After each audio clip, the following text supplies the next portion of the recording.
Right now it is time for This Week in the Lakeville Journal.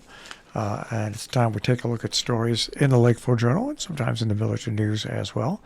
You find them on the web at tricornernews.com, at newsstands throughout our region, and also you can find them by going to tricornernews.com and home delivery. But registering at tricornernews.com, you can get a subscription there. With that, we're going to bring them in and say good morning. I do believe we have everybody on board here. Let's see, the key one we want to check on is Janet. You there, Janet? Yes, good morning. All right. It's been one of those mornings around here. Boy. Where out of nowhere, things just don't want to work perfectly. All right. Well, anyways, it's funny. I did an interview yesterday with one of the managers from All-Star Transportation. All-Star Transportation serves our community by providing transportation to and from school and events. And you look at this called the Summer Scramble, extra help needed to meet demand. Well, the interview was about how the fact that there's not enough bus drivers. And that goes right along with the story that you have about what's happening this summer. We have various times where various pools close because there's not enough employees. That's right. This is the second part of a series that Deborah Alexidis is doing for the Journal on labor in the northwest corner. We look around and we can observe that, boy, there aren't as many young people around, and these are the ones who really are critical in filling summer jobs. And those summer jobs are critical to the businesses in this area. So Deborah goes through exactly why that's so important and how certain of our businesses and services have solved the problem. And, I love the photograph here because this is at the Falls Village Recreation Center's community pool, and we have 5 young people, and one of them is Carla Galais, who's the pool supervisor, not a high school kid, beyond, and she's actually Norma Bosworth's daughter, who writes our Turning Back the Pages column for us. But, 3 of the other young people are Deckers, and boy, thank goodness for the Decker family supplying us with young people who can be lifeguards. Absolutely. I want to move on to a story. Patrick Sullivan, rain fails to dampen the 50th anniversary of Noble Horizons. All right. Who hasn't had some connection with Noble Horizons over the years? And what a community center it has been for all those 50 years. So this was quite a celebration on July 12th. And, the administrator there, Bill Pond, was checking on his smartphone, as we all do when we're going into events, to see what the weather's going to do, and it was pretty clear that there was going to be bad weather. But even though it came, the people at the event took it in stride and stayed under the tents and were not in any way frightened by the weather. So they continued to celebrate, and, Patrick describes it all really well.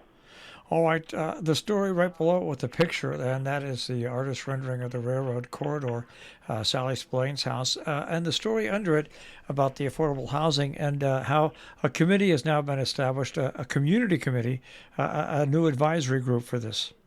Yeah, right, which is a critical part, as people will remember and will remind people, this property had been looked at before and was not voted through to have affordable housing on it. But this time, Jim Dresser, the owner of the property and the neighbor of the property, he lives adjacent, donated to the Salisbury Housing Committee and, brought in the public at public meeting to discuss how it should go. And one of the recommendations was to start an advisory group, and those neighbors will have a voice. And let's hope that this takes it in the right direction for 18 to 20 rental units being built on that 5.3-acre parcel of land. All right. John, are you able to hear us this morning? Oh, yeah. Can you hear me? Yep. Okay. Good. Just wanted to make sure you could hear us. I sit here and I've got 52 years, 36 of them broadcasting here out of Sharon. But I see your anniversary, and then I see the anniversary for the National Iron Bank, 175 years. I'm just a little teenager. Yeah, this is a fun story if you're a history buff. it's one of the oldest banks in the United States, and it's actually the oldest bank in Connecticut to have retained its original name. Founded in 1847. There are a couple of wonderful anecdotes that Leila Hawken has provided. The original cost of building the bank building in Falls Village was $2,500, and the cashiers lived on the second floor, pretty much to provide bank security after hours. Then under President Lincoln, they created a national currency system, so the bank stopped issuing its own currency.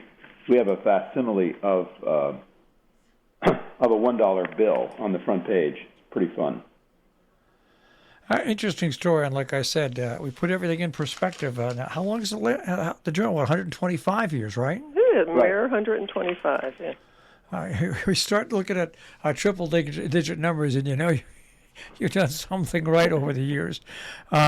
Story that you've got, once again, on Stafford Springs Hospital seeks to close its labor and delivery unit.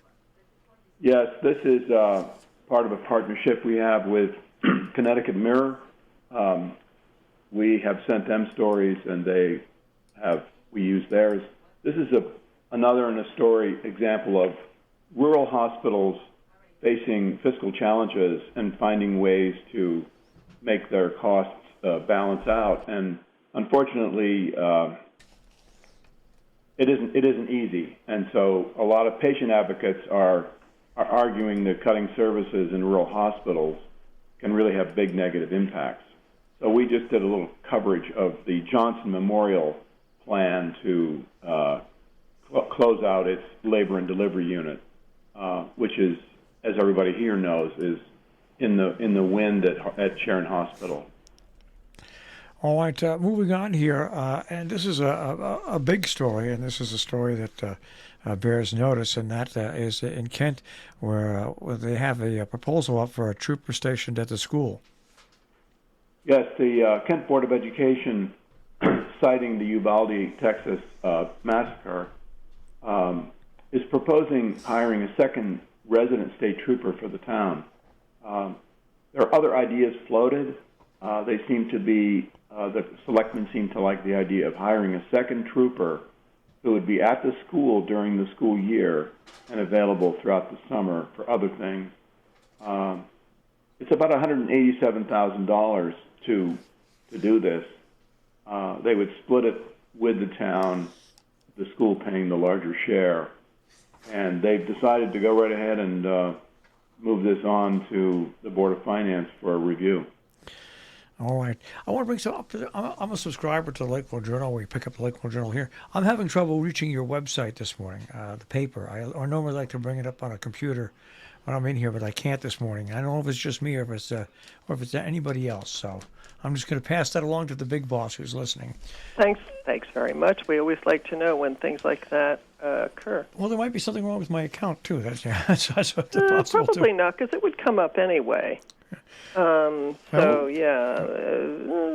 see. I really have gotten so used to when I'm sitting here at the radio station, even though we get the paper here, bringing it up on my screen. I know. And so how many times has that worked when you've done it? I'll just ask that question. 99.9999999% of the time. But that's okay. No, we will take a look at that. And as you well know, all kinds of things can happen. Yeah, but I still think there might be something with my account. We'll see what happens here. Okay. Let's go on to the story that we'll talk about, and that is the firehouse in Falls Village, the former firehouse. That sale has been put on hold. Yes, the Planning and Zoning Commission has some concerns about septic systems, so the Board of Selectmen decided to basically reset the sale on that former firehouse. And it means that, I think it doesn't mean the end of things, but they're going to sort of pull it out of the market and take a look at what's going on and come back to it. They're trying to raise, they want to make sure they do the smart thing. Yeah. Also, you've got an interesting, and people in Salisbury know about this, the state has proposed cuts in parking spaces near the town's crosswalks in North Canaan.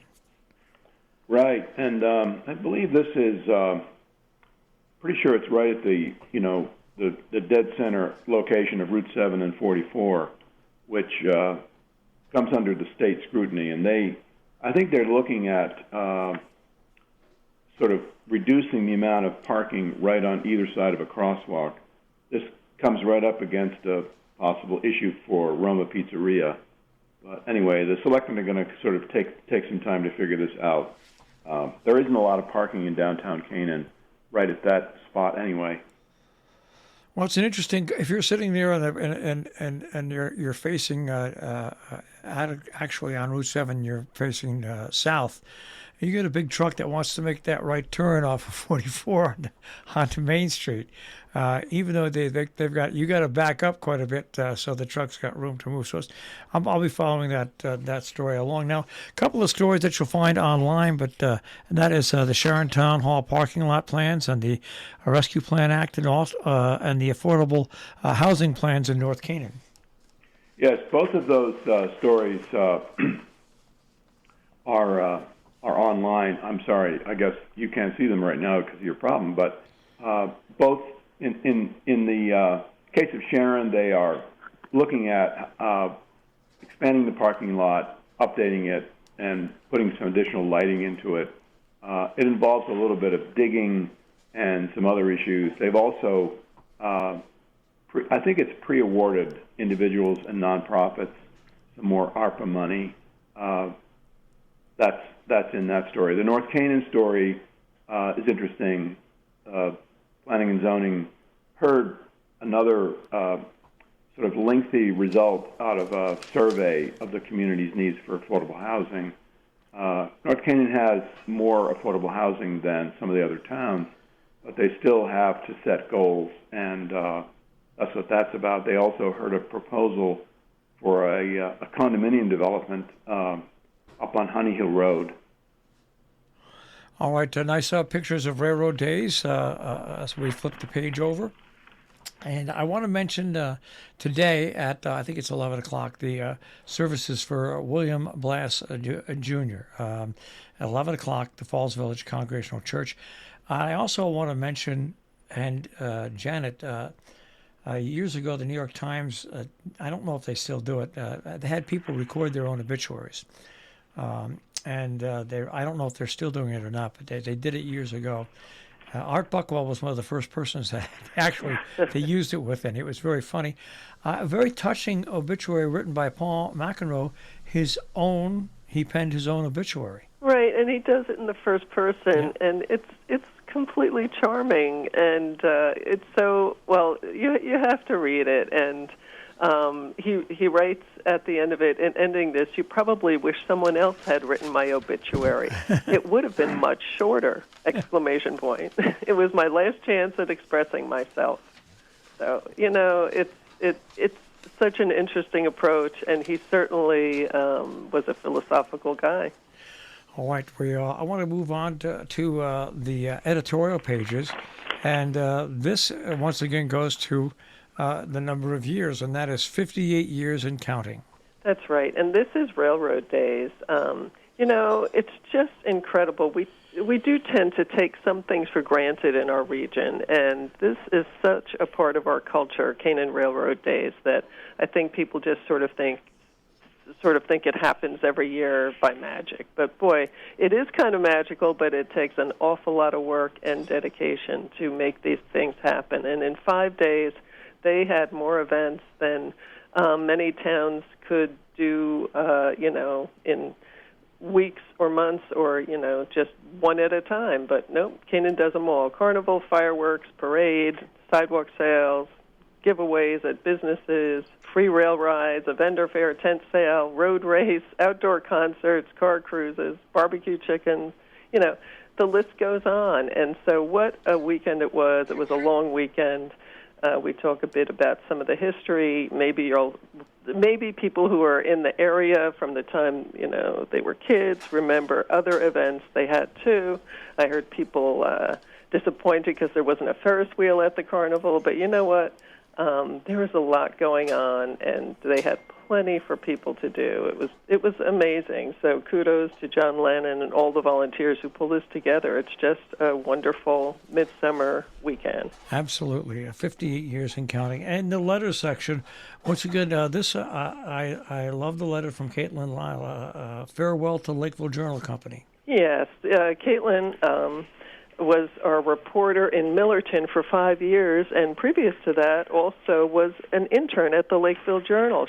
She really started her career in journalism with us, learned how to get to know her communities in a whole different way and report on them, and we're very sad to see her go, but very happy that she's continuing in journalism. It's not that simple of a choice anymore. And she's making it, and she's going to the Danbury News-Times, where she's already begun work, and working for Hearst. And so best of luck to her. She writes about what she learned and what she experienced in her years with us, and we only wish her the best. You know, I know exactly how you feel. We lost a longtime employee who came here at a young age, developed into an outstanding person, and developed into an outstanding employee. Was with us, I think, for almost 10 years.